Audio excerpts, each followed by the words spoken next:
Vladimir Putin's visit to Iturup on 13 August 2026 should not be viewed merely through the old Russia-Japan territorial dispute. It may represent something larger: Russia's attempt to return to global maritime politics through two northern pincers, one opening towards the Atlantic, the other towards the Pacific, with the Arctic connecting them. Russia has controlled Iturup, Kunashir, Shikotan, and the Habomai Islets since Soviet forces occupied them in 1945. Japan continues to claim them as its northern territories, and the dispute has prevented Moscow and Tokyo from signing a formal World War II peace treaty. Putin had conspicuously avoided visiting the disputed islands throughout his long rule. His decision to visit Iturup now therefore carries strategic signaling well beyond sovereignty. The western pincer runs from Russia's Kola Peninsula through the Barents and Norwegian seas towards Greenland, Iceland, and the GIUK, that is, Greenland, Iceland, United Kingdom Gap, the gateway between the Arctic and North Atlantic. Russia does not need Greenland. It needs the maritime space around it to remain contestable.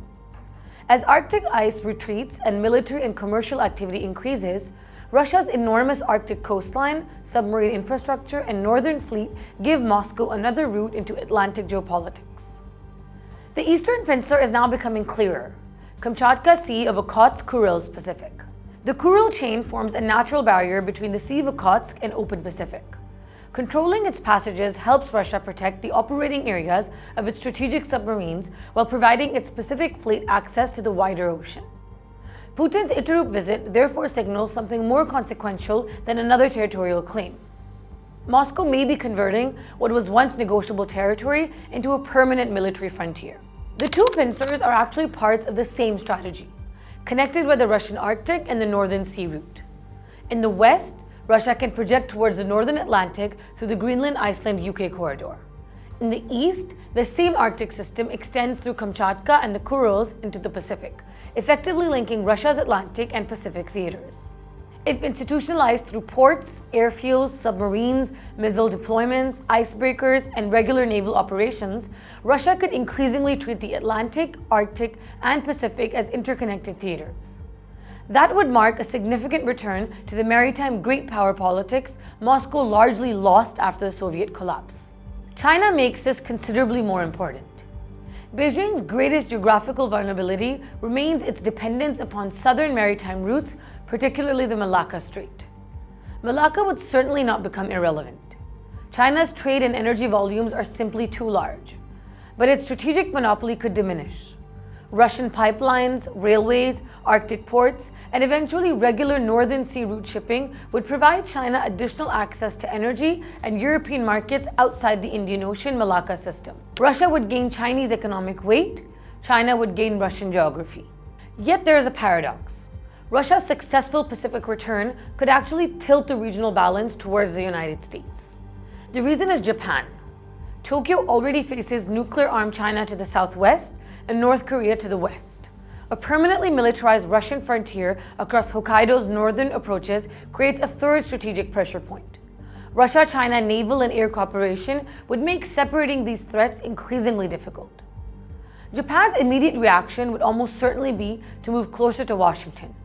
Greater defense expenditure, longer-range missiles, stronger missile defense, integrated command structures, and deeper reliance upon America's nuclear umbrella.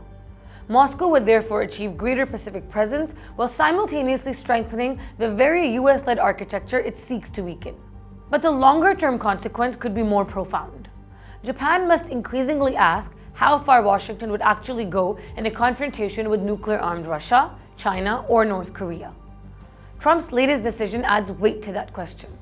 On 16 August, he ordered US participation in joint exercises with South Korea to be substantially reduced, arguing that the drills were costly and sent an unnecessarily hostile signal to North Korea. The decision suggests a Washington increasingly conscious of avoiding military actions that generate new tensions with nuclear adversaries. For Japan, however, such restraint creates its own insecurity. If Washington prefers accommodation to escalation on the Korean Peninsula, Tokyo must consider how dependable extended deterrence would be during a much more dangerous confrontation with China or Russia. Continued pressure from 3 nuclear neighbors could therefore push Japan first towards stronger conventional capabilities and eventually towards strategic autonomy, including debate over an indigenous nuclear deterrent. Putin's visit to Iturup should therefore be seen as part of something larger than the Kuril dispute. Russia appears to be rebuilding itself as a two-ocean power, pushing westward through the Arctic towards the Atlantic and eastward through the Kamchatka and the Kurils into the Pacific. But this return could have an unintended consequence. As Russia becomes a more permanent Pacific military actor alongside China and North Korea, Japan's strategic environment becomes considerably less secure. And if Washington simultaneously signals that it wants to reduce rather than generate military confrontation in Northeast Asia, Moscow's Pacific return may ultimately accelerate the very development Russia and China would least welcome: a Japan increasingly prepared to provide for its own deterrence.